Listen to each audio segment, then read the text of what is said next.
నామములో ఇక్కడ కూడి ఉన్న దేవుని బిడ్డలైన మీకందరికీ కూడా హృదయపూర్వకమైన ప్రేమ వందనాలు. ఎలా ఉన్నారు? బాగున్నారా? మీరు బాగుండాలని మానక మా ప్రార్థనలు మీ కొరకు ప్రతి ఉదయం మా బిడ్డలందరూ ప్రత్యేకంగా అంశ ప్రార్థనలుగా ప్రతి దినము ప్రార్థన చేయుచున్నారనే విషయాన్ని మీకు జ్ఞాపకం చేస్తూ ఉన్నాను. అలాగే విశ్వాసవాక్కు అనే ఆధ్యాత్మిక కార్యక్రమాన్ని వీక్షించుచున్నటువంటి శ్రోతలైన మీరందరికీ కూడా హృదయపూర్వకమైన ప్రేమ వందనాలు. దేవుని బిడ్డలారా, మీరు చేస్తున్న ఫోన్ కాల్స్ని బట్టి తప్పకుండా మీ కొరకు మేము ప్రార్థన చేస్తాం. యేసయ్య మీ జీవితాలలో అద్భుత ఆశ్చర్య కార్యాలు మా దేవుడు జరిగించునుగాక. ఆమేన్. మరి ఏ మాత్రం కూడా నిరుత్సాహపడవలసిన అవసరం లేదు. ప్రార్థిస్తే దేవుడు ఏదైనా మీ పట్ల ఆయన చేస్తాడు అనే విషయాన్ని నేను మీకు జ్ఞాపకం చేస్తున్నాను. ఇంకేమీ ఆలస్యం చేయకుండా దేవుని వాక్యాన్ని మనము ధ్యానం చేసుకుందాం. మీ పరిశుద్ధ గ్రంథమైన బైబిల్ గ్రంథాలు చేత పట్టుకోనండి. శ్రద్ధగా దేవుని మాటలు మనం వింటే ఏదో ఒక మాట ద్వారా పరిశుద్ధాత్ముడు మనలను దర్శిస్తాడు. ఆయన వాక్యము మనలను దర్శించేది, ఆయన వాక్యము మనలను బలపరిచేది, ఆయన వాక్యము మనతో మాట్లాడేది. కాబట్టి అటు ఇటు తిరగకుండా ఏకాగ్రతతో బైబిల్ చేత పట్టుకుని కూర్చుని దేవుని వాక్యం వినాలని సేవకునిగా ప్రభు పేరిట మీ అందరికీ కూడా నేను మనవి చేస్తున్నాను. ఇంకా దేవుని వాక్యములోనికి వెళ్దాం. ఈరోజు ధ్యానాంశము, ఈరోజు ప్రభు ఇచ్చిన వాగ్దానం సామెతల గ్రంథం 28వ అధ్యాయము దయచేసి 14వ వాక్యం మొదటి లైన్ మనం చదువుకుందాం. నిత్యము భయము కలిగి ప్రవర్తించేవాడు ధన్యుడు. ఈ మాట నాతో కలిసి చెప్తారా? నిత్యము భయము కలిగి ప్రవర్తించువాడు ధన్యుడు. గట్టిగా నిత్యము సరిపోలా. నిత్యము భయము కలిగి ప్రవర్తించువాడు ధన్యుడు. శ్రద్ధగా దేవుని మాటలు మనం ఆలకిద్దాం. ఈ రాత్రి ప్రభువు తన వాక్యమును బట్టి మనలను దర్శించి మనతో మాట్లాడబోతూ ఉన్నాడు. నిత్యము భయము కలిగి. నిత్యము దేవుడంటే మనకేముండాలి? భయం ఉండాలి. కొంతమందికి పాస్టర్ గారు ఎదురుకుండా ఉంటే ఎంత భయమో, దేవుని గుళ్ళో ఉంటే ఎంత భయమో, ఎవరైనా ఉంటే భయం. హలో, ఎవరైనా ఉంటే భయం కాదు. ఎప్పుడూ కూడా మన దేవుడు అంటే ఏముండాలి? ఎవరున్నా లేకపోయినా, పాస్టర్ గారు ఉన్నా పాస్టర్ గారు లేకపోయినా, పాస్టర్ గారు అంటే భయం కొంతమందికి. వీళ్ళు దొంగ భక్తులు వేసి రక్తం వేజే. దేవునికి భయపడేవాడు కరెక్టుడు. దేవుని భయం ఉన్నవాడు ఎప్పుడు ఒకే రీతిగా ప్రవర్తిస్తాడు. నా దేవుడు ఆ వ్యక్తిని దేవుడు చూస్తాడు. దేవుని బిడ్డలారా, ఈ రాత్రి మనము ధ్యానించే అంశం కొంచెం ప్రభు మనతో మాట్లాడతాడు, మనల్ని ఆదరిస్తాడు. ఎవడైతే దేవుని యందు భయభక్తులు కలిగి ఉంటాడో, ప్రవర్తిస్తాడో, యోసేపును గురించి మనము ధ్యానం చేస్తే ప్రియులారా, యోసేపు ప్రియులారా అన్నగారులతో కలిసి ఉన్నాడు. కానీ అన్నగారులు చెడుతనం చేస్తా ఉంటే అందులో అతడు పాలు పంపులు పొందలేదు.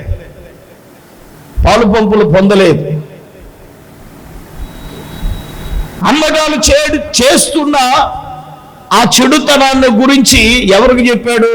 తన తండ్రి అయిన యాకోబుకు తీసుకుని వచ్చి ఆ సమాచారాన్ని చెప్పాడు. ఆదికాండ గ్రంథము 37వ అధ్యాయము దయచేసి ఆ మొదటి 2 వాక్యాలు దయచేసి చదవండి.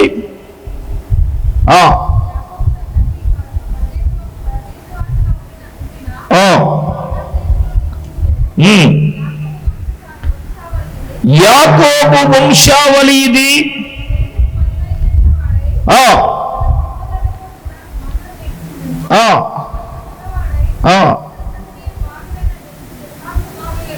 ఓకే. అప్పుడు యోసేపు వారిని గూర్చిన చూడండి, వారి చెడుతనమును గూర్చిన సమాచారమును తన తండ్రి యొద్దకు యోసేపు తెచ్చేవాడు. చాలా జాగ్రత్తగా వినాలి యవన బిడ్డలు, ఎందుకంటే బైబిల్ చెప్తా ఉంది, యెహోవా యందు భయభక్తులు కలిగిన వాడు చెడుతనమును అసహించుకుంటాడని వాక్యంలో రాయబడి ఉంది. యోబును గురించి మనము చూస్తే, యెహోవా యందు భయభక్తులు కలిగిన వాడు చెడుతనమును ఏం చేస్తాడట? విసర్జిస్తాడట. దైవ జనాంగమా, దేవుని బిడ్డలారా, పరిశుద్ధాత్మ దేవుడే ఈ రాత్రి నీతో నాతో మనతో మాట్లాడుతున్నాడు. దేవుడంటే భయము కలిగిన యోసేపు చెడుతనాన్ని అసహించుకుని తన అన్నగారులు చేసే చెడుతనములో పాలు పంపులు పొందకుండా అన్నగారుల యొక్క చెడుతనాన్ని తీసుకుని వచ్చి తన తండ్రి అయిన యాకోబునకు యోసేపు తెలియపరుస్తున్నాడు. అందుకే యోసేపు అన్నగారికి ఏమైపోయాడు? శత్రువు అయిపోయాడు. ఉన్న మాట ఏదైనా మాట్లాడితే మనుషులకు మనం ఏమవుతామంటే శత్రువులు అయిపోతాం. దైవికమైన భయముతో ఏదైనా మాట్లాడితే, దేవుని బిడ్డలారా, ఈరోజు మనుషులే శత్రువులు అయిపోతారు. నువ్వు మనుషులకి ఎందుకు శత్రువు అయిపోతున్నావు అంటే, దేవుడంటే భయము కలిగి చెడుతనాన్ని నువ్వేం చేస్తున్నావు? విసర్జిస్తున్నావు కాబట్టి, అసహించుకుంటున్నావు కాబట్టి మనుషులు నిన్ను అసహించుకుంటారు. నువ్వు చెడుతనమును అసహించుకుంటున్నావు కాబట్టి మనుషులు నిన్నేం చేస్తున్నారు? అసహించుకుంటారు. నేను అంటాను, మనుషులు అసహించుకున్నా పర్లేదు కానీ దేవుడు మాత్రం మనల్ని ఏం చేయకూడదు? అసహించుకోకూడదు. దేవుని బిడ్డలారా, చాలా జాగ్రత్తగా ఈ వాక్యం వినాలని ప్రభు పేరట మీ అందరికీ కూడా నేను మనవి చేస్తూ ఉన్నాను. అతడు దేవుని యందు భయభక్తులు కలిగిన వాడిగా ప్రవర్తించాడు గనుకనే అతడు ఏమి చేయలేదా అంటే చెడుతనము చేయలేదు. నిజంగా నేను చెప్తాను, నిత్యము భయము కలిగి ప్రవర్తించేవాడు ఎందుకు ధన్యుడు? భయము కలిగిన వాడు చెడుతనాన్ని ఏం చేస్తాడు? విసర్జిస్తాడు కదా, అసహించుకుంటాడు కదా. ఏమండి, అందుకే అతడు ఏమయ్యాడు అంటే అన్నగారుల చేత పగబట్టేశారు. ఏం పట్టేశారు? చెప్పండి గట్టిగా. మనోళ్ళు పగపడుతూ ఉంటారు కొంతమంది. ఇలా పగబట్టారంటే ఇంకా మాట్లాడరు, ఇంకా అంత మోగరామాయణమే, ఇంకా మాట్లాడరు, ఇంకా బీసిపోతారు. బీపీ వచ్చినట్టు ఐబీపీ వచ్చినట్టు బీసిపోయినట్టుగా ఇంకా బీసిపోయి కంకర్రాలాగా కదులు మెదులు లేదు ఏమే అంటారు. ఇంక వీళ్ళకి బీసిపోయిన కొంతమంది ఎట్లా ఉంటారు. ప్రభు ఇక్కడ అటువంటి వాళ్ళు లేనందుకు స్తోత్రం చెప్పండి. హల్లెలూయా. ప్రభుకే ఎరుక. ఆమేన్, ఆమేన్. శ్రద్ధగా దేవుని బిడ్డలారా మనం ఆలకించాలి. ఇతడు దేవుని యందు భయభక్తులు కలిగి చెడుతనమును విసర్జిస్తే అన్నగారులు ఏం చేశారంటే ఈయన మీద పగబట్టారు, అసూయపడ్డారు. బైబిల్లో ఏం రాయబడి ఉందో తెలుసా? 11వ వచనం చదివేద్దాం. అతని సహోదరులు అతని యందు అసూయపడి, అయితే అతడు తండ్రి ఆ మాటలు జ్ఞాపకం ఉంచుకునేను. ఇప్పుడు అన్నగారులకి ఏమైపోయాడు? అసూయ అయిపోయాడు. రే, మనమందరం దేవుని యందు భయభక్తులు కలిగి మనమేమో చెడుతనం చేస్తుంటే ఇష్టానుసారంగా చేస్తుండే, వీడు మాత్రం పరమభక్తుల్లాగా. ఏ భక్తుడు చెప్పండి? పరమభక్తుల్లాగా మన సమాచారం అంతా ఎవరికి చేరుతున్నాడంటే మన నాన్నకి చెప్పేస్తున్నాడు రా అని ఏం చేశారు తెలుసా? అన్నగారులందరూ అతని మీద అసూయపడి పగబట్టేసి ఎప్పుడు దొరుకుతారు అన్నాడు. నేను ఒక మాట చెప్తాను, దేవుని యందు భయభక్తులు కలిగి ప్రవర్తించిన వానికి మన మీద అసూయ పడతారు. ఇస్సాకి మీద అసూయ పడలేదా? గెరారు అనే దేశంలో వెళ్ళి విత్తనం వేసి 100 అంతల ఫలం పొందితే ఏమండి ఆ ఊళ్ళో ఎవడికి ఫలాలు పడలే, ఎవడో బాగుపడలేదు. ఊరెళ్ళి విత్తనం వేస్తే ఇస్సాకు క్రమక్రమంగా వర్దెల్లి బైబిల్లో రాయబడింది ఏంటో తెలుసా?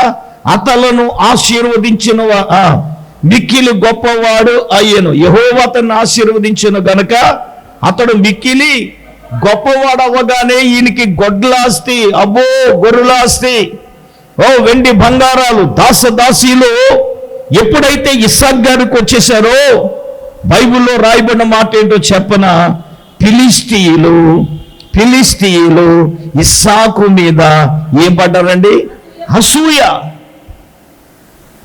దేవుని యందు భయభక్తులు కలిగి జీవిస్తూ ఉంటే, చెడుతనాన్ని విసర్జిస్తూ ఉంటే, పాపానికి దూరంగా ఉంటే, అక్రమాలకు దూరంగా ఉంటే, అన్యాయానికి దూరంగా ఉంటే ప్రియులారా మనుషులకు అసూయ పనులు ఎక్కడ ఉండరు, మన కూడానే ఉంటారు, కుంపడెట్టేవారు.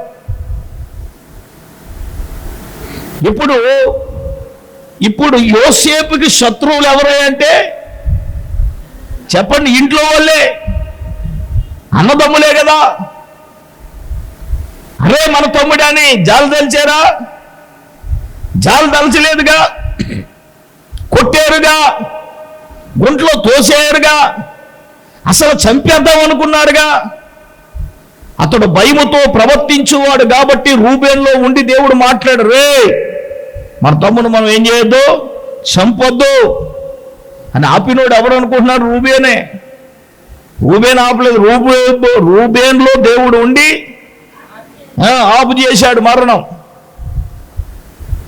దేవుని యందు భయభక్తులు కలిగిన వానికి సహజమే, నిందలు సహజమే, కష్టాలు సహజమే, ఇబ్బందులు సహజమే, అవమానాలు సహజమే. పోలే అవన్నీ తేజించుకుని ఏదో మిద్యానీయులకు అమ్మేశారు. సార్ వీడు దేవుని యందు నిత్యము భయం కలిగినోడు యోసేపు. వీడు తప్పు చేయలేదు, వీడు పాపం చేయలే. ఎందుకంటే దైవ జనాంగమా, దేవుని బిడ్డలారా, వీడు అన్నిటికీ దూరంగా ఉన్నాడు. సరే పొతీఫర్ అనే వ్యక్తి కొనుక్కున్నాడు. కొనుక్కుంటే ప్రియులారా వచ్చాడు. వచ్చిన తర్వాత ఈయన చూశాడుగా, యెహోవా అతనికి తోడయ్యుండుట, అతను చేసేదంతా దేవుడు ఏం చేస్తాడు? సఫలం అవ్వట ఎవరు చూశాడు? తన యజమానుడైనటువంటి పొతీఫర్ చూశాడు. ఓహో ఈడు దేవుడు అంటే ఏముంది, వీడికి భయం ఉంది కాబట్టి దేవుడు అతడు చేసేదంతా ఏం చేశాడు?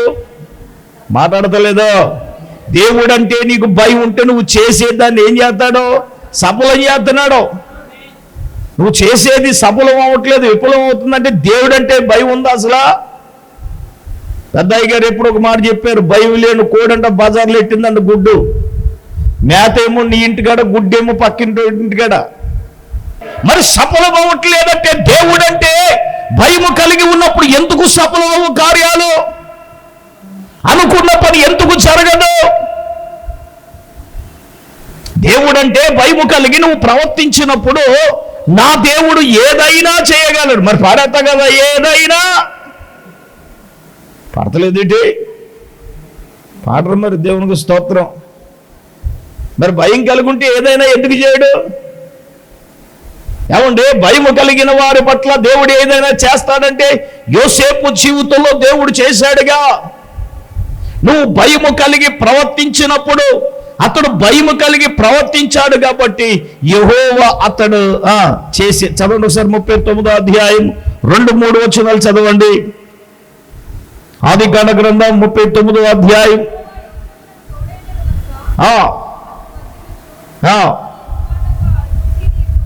ఉండేను యెహోవా అతనికి తోడై ఉండిననియు అతడు చేసినదంతయు అతని చేతిలో యెహోవా సఫలము చేసిననియు అతడు యజమానుడు చూచినప్పుడు యోసేపు మీద అతనికి ఏం కలిగింది? కటాక్షము కలిగింది. దేవునికి గట్టిగా స్తోత్రం చెప్పండి, గట్టిగా చెప్పండి. నేను అంటాను, దేవుడంటే భయము కలిగిన వారికి మనుషులు కూడా కటాక్షిస్తారు. చారును అది మనుషులు కూడా కటాక్షిస్తాడు. దేవుడంటే మనం భయం ఉన్నప్పుడు ఎందుకు కటాక్షించారండి? యోసేపు భయం కలిగి ఉన్నాడుగా.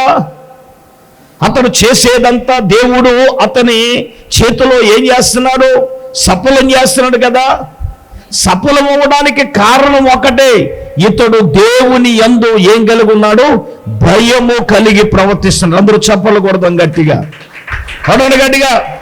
ఇక్కడ గమనించవలసిన విషయం ఏంటంటే, దేవుడు అతనికి తోడుగా ఉన్నాడు. 2, అతడు చేసేదంతా కూడా అతని చేతులు అంటే యోసేపు చేతిలో యెహోవా ఏం చేస్తున్నాడు? సఫలము చేస్తున్నాడు. నువ్వు చేసే నీ పని దేవుని యందు భయపు భక్తులతో కలిగి, అది చిన్న పనో నీకు వచ్చే పనో ఏదో అయినా దైవికమైన భయము కలిగి నువ్వు చేస్తే దేవుడు ఎందుకు ఆశీర్వదించాడు? మనకి ఆశీర్వాదాలు మాత్రం ఇచ్చేయాలి, ఐశ్వర్యం మాత్రం ఇచ్చేయాలి. కానీ దేవుని యందు భయభక్తులు కలిగి జీవించరుగా, దేవుని యందు భయభక్తులు కలిగి ఉండరుగా. ఇతడు దేవుడంటే భయము కలిగి ఉన్నాడు కాబట్టి అతడు చేసేదంతా దేవుడు అతనికి తోడై ఉండడమే కాదు, భయభక్తులు కలిగి ప్రవర్తించే వారికి దేవుడు తోడుగా ఉండటమే కాదండి, అతని చేతుల్లో అతడు చేసేదంతా కూడా నా దేవుడే ఏం చేస్తున్నాడు? వారికి ఏం చేస్తున్నాడు? సఫలపరుస్తున్నాడు. ఆమేన్, ఆమేన్. కార్యాలు సఫలపరచబడాలా? నీవు చేసే పని సఫలపరచబడాలా? నీ ప్రయాణము సఫలపరచబడాలా? మరి దాన్ని ఏం సఫలపరచబడాలి? సఫలము చేసిన వానికి దేవుడు ఏదైనా చేస్తాడుగా. దైవజనాంగమా, దేవుని బిడ్డలారా, పరిశుద్ధాత్మ దేవుడే ఆయన తన వాక్యమును బట్టి నీతో నాతో మనందరితో కూడా మాట్లాడగా గ్రహించవలసిన విషయం ఏదనగా, ఇప్పుడే దేవుడంటే భయము కలిగిన వ్యక్తి జీవితంలో దేవుడు అతడు ఏం చేసినా సఫలం చేసి, సఫలం చేయడమే కాదు, ఆ యోసేపు మీద ఏం కలిగింది? కటాక్షం కలిగింది. మనుషుల యొక్క కటాక్షము నీకు రావాలి, నీ యజమానుని కటాక్షము నీ మీదకి రావాలి. అర్థమవుతుందా? ఎప్పుడు వస్తుంది? దేవుని యందు భయభక్తులు కలిగి మనము జీవించినప్పుడే కదా. ఇప్పుడు కటాక్షం ఒకటే కాదండి, అతని ఇంటి మీద అతనిని విచారణకర్తగా అతనిని నియమించడమే కాదు, తనకు కలిగినదంతయు అతని చేతికి అప్పగించేశాడు. దేవునికి స్తోత్రం చెప్పండి. ఒక మాట చెప్పనా, దెబ్బకి ఇంటంతా కూడా ఎవరికి అప్పగించేశాడు? అవును, మరి నువ్వు అత్తగారికి నమ్మకంగా ఉంటే నీ నమ్మకత్వం మీ అత్తగారు చూసిన దానికి పెత్తనం నీకు ఇస్తుంది. పెత్తనం నీకు కావాలి, కానీ పని మాత్రం నువ్వు చేయు. హల్లెలూయా, హల్లెలూయా కూడా రావట్లేదు రక్త విజయ్. మరి ఎందుకు వస్తుంది? మరి చాలా మందికి పెత్తనాలు కావాలి కానీ పని చేయరు. ఓ మాట చెప్పనా, పని చేసేవాడికే దేవుడు ఇస్తాడు పెత్తనం. ఆమేన్. అంటే అధికారం ఇస్తాడు. హల్లెలూయా. ఆ పని చేయనోడికి దేవుడు అధికారం ఇవ్వడు. ఈ మధ్యకాలంలో ఒకడు తయారయ్యాడు, నేను అధికారం లాగే వరకు నిద్రపోను. రే, నువ్వు ఇంటే ఈయన రక్త విజయం. దేవుని సేవకుని మీద ఎట్టుకుంటే దేవుడు అడ్రస్ లేకుండా చేస్తాడు. దేవునికి స్తోత్రం. ఒక వ్యక్తికి దేవుడు అధికారం ఇస్తే మనుషుల వలన తీసేయడం వల్ల మనుషుల వల్ల కాదు. నీకు ఆధిపత్యం అధికారం ఎవరి ద్వారా రావాలి చెప్పండి? మానవ రాజ్యాలపైన దేవుడు అధికారి ఉన్నాడు. ఆయనకి ఎవరికి ఇవ్వాలని నిశ్చయించునో వానికి ఇస్తాడు. ఎవరి దగ్గర తీసేయాలంటే తీసేస్తాడు అంతే. దేవునికి స్తోత్రం. అందులో ఏమాత్రం కూడా డౌట్ లేదు. అందులో ఏమాత్రం కూడా డౌట్ లేదు.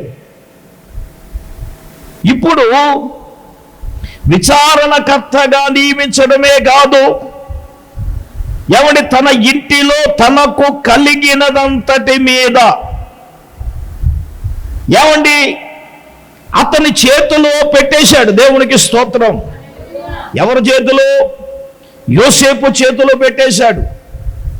ఇవన్నీ కూడా నేనేమంటానంటే ఇవన్నీ ధన్యతలు. దేవుడు తోడుగా ఉండడం ధన్యత, అతడు చేసేదంతా సఫలము చేయుట ధన్యత. ఏమండి ఇంటి మీద విచారణకర్తగా పెట్టడం ధన్యత. నేనంటాను తనకు కలిగిన ఇంటి మీద అధికారం ఇవ్వటి ఇవన్నీ కూడా ఏంటి? ఇవన్నీ ధన్యతలే. నిత్యము భయము కలిగి ఉన్నవారు అక్కడితో ఆగేదా? సరే, ఇతడైతే యజమానుడు బాధ్యత అప్పగించాడు.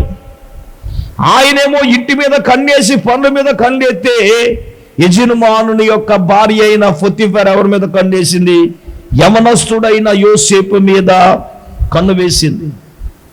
కన్ను వేసి ఇదిగో నువ్వు నాతో సైనించాలి, తప్పు చేయాలి, పాపం చేయాలా అని ఏం చేస్తా ఉంది? ప్రేరేపిస్తూ ఉంది. బైబిల్లో రాయబడిన మాట ఏంటో తెలుసా? దినదినము. చెప్పండి ఏంటి? ఆ మనిషి ఏం చేస్తుందంట? దినదినము ఇతని మీద ఇతను ఏం చేస్తుంది? ఫోర్స్ చేస్తూ ఉంది. మరి ఎన్ని దినాలు చేసిందో నాకు తెలియదు, కానీ ఎన్ని దినాలు ఇతనిని ఇబ్బంది పెట్టిందో నాకు తెలియదు, కానీ బైబిల్లో రాయబడిన మాట ఏంటో తెలుసా? ఈమె దినదినము ఎందుకంటే చూడటానికి రూపవంతుడు, చూడ్డానికి సుందరుడు, అందగాడు. అదవుతుందండి. అందగాన్ని ఎవడు వదిలేస్తాడు సార్? ఇంకో మాట చెప్పిన ఆఫర్ అంతా యోసేపు గారిని ఎదుర్కొంటూ వస్తూ ఉంది. యోసేపు ఎదుర్కొని వెళ్ళట్లే. తన భార్య వచ్చే నువ్వు చెయ్యాలని ఫోర్స్ చేస్తూ ఉంది. నేను ఒక మాట చెప్తాను. ఆవిడ దినదినము ఎంత ఫోర్స్ చేసినా ఏం చేసినా అతడు మాత్రము ప్రియులరా ఏ మాత్రం కూడా అతడు ఒప్పుకోలేదు. దేవునికి స్తోత్రం చెప్పండి, గట్టిగా చెప్పండి. హల్లెలూయా. ఏమని చెప్పాడు తెలుసా? నా యజమానుడు ఇల్లును, ఇంట్లో ఉన్న అధికారాన్ని, సమస్తాన్ని నాకు ఇచ్చాడు. కానీ చదవమ్మ మాట. 8వ వచనం, 7వ వచనం, 8వ వచనం చదువు. అటు తరువాత కన్ను వేసి తనతో శయనించమని చెప్పి అతడు ఏం చేయలేదండి? ఒప్పుకోలేదు.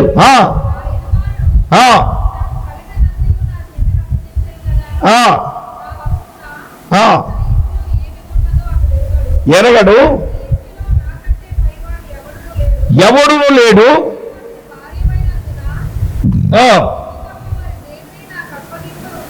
ఓకే, కాబట్టి నేనెట్లింత ఘోరమైన దుష్కార్యము చేసి దేవునికి విరోధంగా పాపము కట్టుకుందునని తన యజమానుని భార్యతో అనేను. దినదినము ఆమె యోసేపుతో మాట్లాడుతుందట. ప్రతిరోజు అమ్మగారు వదలలేదు. ఎందుకు? ఇప్పటి వరకు దేవుడు తోడుగా ఉన్నాడు. అతడు చేసేదంతా ఏమవుతుంది? సఫలమవుతుంది. ఇంటి మీద ఏమిచ్చారు? పెత్తనము, అధికారం ఇచ్చాడు. సైతాన్ ఎప్పుడు నేను ఒక మాట చెప్పనా? నువ్వు చేసే పని చెడగొట్టాలని నీలో దుర్బుద్ధి పుట్టిస్తాడు సాతానుడు. కానీ సాతానుడు పుట్టించే ఆ దుర్బుద్ధులు మనం ఏం చేయకూడదు? పడకూడదు. పడితే ఏమవుతుంది? నీ పని ఆమాల్లా గురి తీయటమే. హల్లెలూయ. అంటే అర్థమైందా? అత్యాశకు పోయి ఈజీ మనీ, చాలా మందికి ఈజీ మనీ కావాలి, ఎలాగైనా ఈజీగా సంపాదించేయాలి. హలో మీరు వినాలా? హలో మీరు వినండి. ఇప్పుడు దినదినము ఉందా లేదు వాక్యంలో? దినదినము మాట్లాడుతుంది. కానీ ఆయన ఏమన్నాడు, ఇదిగో నా యజమానుడు నీ ఇల్లంతటిలో ఇంట్లో ఉన్నటి మీద నాకు అధికారం ఇచ్చాడు, కానీ నీ మీద నాకు ఏ విధమైన అధికారము లేదు. ఇంకో మాట చెప్పనా, నేను నా దేవునికి విరోధంగా నేను పాపము చెయ్యను. స్తోత్రం చెప్పండి, గట్టిగా చెప్పండి. నేనేమంటానంటే, దేవుడంటే భయము ఉంది కాబట్టి వాడు ఏం చేయలేదు. చూడండి, సామెతల గ్రంథములు మనం చూసినప్పుడు, కీర్తనల గ్రంథం 4వ కీర్తన 4వ వచనం చదవండి. భయము నుండి పాపము చెయ్యకుడి, మీ పడకల మీద ఉండగానే మీ హృదయాలలో ధ్యానము చేసుకుని ఊరకుండిడి. హల్లెలూయ. భయము నుండి ఏం చేయకూడదు, గట్టిగా చెప్పండి. యోసేపు దేవుడంటే భయము నొందిన వాడు గనుక అమ్మాయి అతడు ఏం చేయలేదు. అవకాశం ఉన్నా లేకపోయినా, పరిస్థితులు అననుకూలంగా ఉన్నా, తప్పు చేశాడా, పాపం చేశాడా, బంపర్ ఆఫర్ ఎదుర్కొంటా వచ్చింది. నేను చాలా సందర్భాల్లో చెప్పాను. యోసేపు కాలంలో ధర్మశాస్త్రము ఉందా? లేదు. ఎవరి కాలంలో వచ్చింది? మోషే గారి కాలంలో ధర్మశాస్త్రం వచ్చింది. ధర్మశాస్త్రం వచ్చిన తర్వాతే కదా పరస్త్రీని మోహించడం పాపం, అటువంటి వ్యక్తిని రాళ్లతో కొట్టి చంపాలని వాక్యం ధర్మశాస్త్ర గ్రంథంలో రాయబడింది. నేనంటాను, దేవుడంటే భయము కలిగి ఉన్నాడు కాబట్టి ధర్మశాస్త్రము లేని కాలములోనే ధర్మశాస్త్రానికి, ఆయన వాక్యానికి యోసేపు విధేయుడయ్యాడు కాబట్టి అందుకే అతడు ధన్యుడయ్యాడు. కొట్టండి చప్పట్లో. చాలా నీరసంగా కోరుతున్నాను. ఆమేన్. ధర్మశాస్త్రము కాలము లేని కాలములో ఆయన ధర్మశాస్త్రమునకు విధేయుడయ్యాడు గనుకనే తప్పు చేయలేదుగా, పాపము చేయలేదుగా, దేవునికి వ్యతిరేకంగా జీవించలేదుగా. నేనేమంటాను, దేవుడంటే భయం ఉంటే నువ్వు తప్పు ఎలా చేయగలవు? భయము నుండి పాపము చెయ్యకండి. దేవుని యొక్క భయం అతనిలో ఉంది కాబట్టి అతడు ఏం చేయలేదు, తప్పు చేయలేకపోయాడు, పాపము చెయ్యలేకపోయాడు. అతన్ని ఎదుక్కుంటూ వచ్చింది ఆఫరు, బంపర్ ఆఫరు. సార్ ఎవరు వదిలేస్తారు సార్? కానీ దేవుడంటే భయం ఉంది కాబట్టి అతడు తప్పు చేయకుండా, పాపము చేయకుండా దానిని విడిచిపెట్టి అక్కడ నుంచి అతడు పారిపోయి తన పవిత్రతను, తన పరిశుద్ధతను కాపాడుకున్నవాడు యోసేపు. కొట్టని చప్పట్లు గట్టిగా. భయము నొందినవాడు గనుకనే, ఇదిగో నా దేవునికి విరోధంగా నేనేం చేయను, పాపము చేయలేనని అక్కడి నుంచి తన వస్త్రాలను విడిచిపెట్టి అతడు ఏమైపోయాడు, పారిపోయాడుగా. పారిపోయాడు గనుకనే ఇప్పుడు సీన్ క్రియేట్ చేసింది. ఈవిడ అహం దెబ్బతింది, ఈవిడ అనుకున్నది జరగలేదు కాబట్టి అలా ఆయన రాగానే సీన్ ఫోతిఫర్, నేను చెప్తే ఉన్నావా, నువ్వు ఇంటి మీద పెత్తనం ఆడికిచ్చావు. ఆడికిస్తే ఆడు నా మీద కన్నేశాడు. ఇంతకీ కన్నేసింది ఎవరో? ఏం మాట్లాడలేదండమ్మా. యోసేపు వేశాడా? ఏ లేదు.